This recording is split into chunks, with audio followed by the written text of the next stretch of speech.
La suppression du plus fort reste suscite un débat au sein de la classe politique sénégalaise. Les acteurs n'ont pas la même compréhension de sa suppression ou non après la réforme avortée d'augmenter le nombre de députés de 165 à 172. Le plus fort reste, on ne peut pas le supprimer.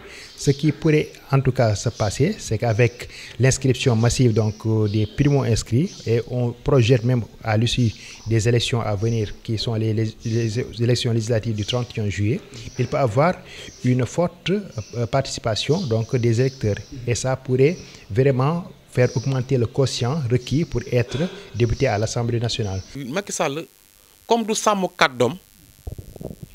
Macky Sall ne respecte pas sa parole. À chaque fois qu'il conclut une chose avec l'opposition, c'est le contraire qu'il fera. De même que les négociations. Maintenant, il vient de remettre en cause un acquis démocratique. L'opposition doit se battre. Question: à qui profite la suppression du plus fort reste? Enseignement que je peux tirer, c'est que certains diront qu'enfin, la démocratie a prévalu. Parce que beaucoup de gens aussi n'étaient pas d'accord avec la question du forest. Et c'est malheureusement cette possibilité avait permis à certains ténors même de la scène politique d'intégrer l'Assemblée nationale. Le président du mouvement Nekkal Fi Askan Wi soutient que la réforme qui durcit le système des plus forts restes est un recul démocratique. À la veille du vote, le président Macky Sall a donné des instructions pour supprimer le plus fort reste, car selon lui, ça a arrangé l'opposition et c'est Abdoulaye Wade qui l'avait instauré. C'était 66 000 voix. Aujourd'hui, Macky Sall l'a porté à 71 000. Parce que si tu 5 000 pour plus fort reste, maintenant il 71 000. Mohamed Massamba Sey dénonce une manœuvre tendant à décourager certaines candidatures. Nous, en tant que jeunes, nous sommes toujours dynamiques et engagés.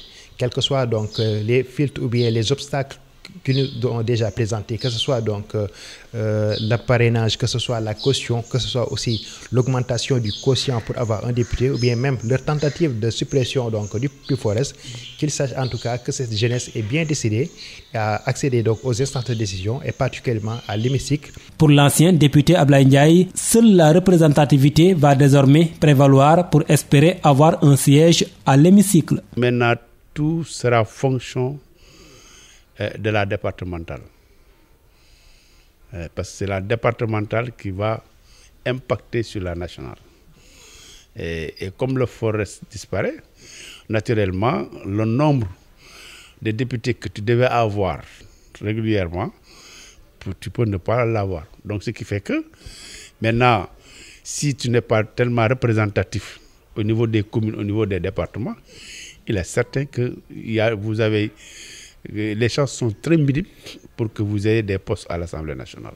Le député de l'opposition, Serigne Abdou Mbacké Bara Dolly, précise qu'il n'y a jamais eu de consensus dans les réunions concernant l'augmentation du nombre de députés à l'Assemblée.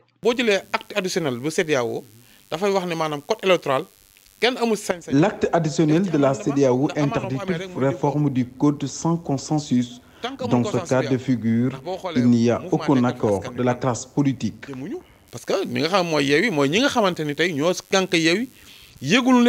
La volonté du régime d'augmenter le nombre de députés a certes avorté, mais la réforme a abouti au durcissement du plus fort reste, ce qui complique davantage la tâche aux partis ou coalitions de partis qui espèrent avoir un siège à l'Assemblée nationale.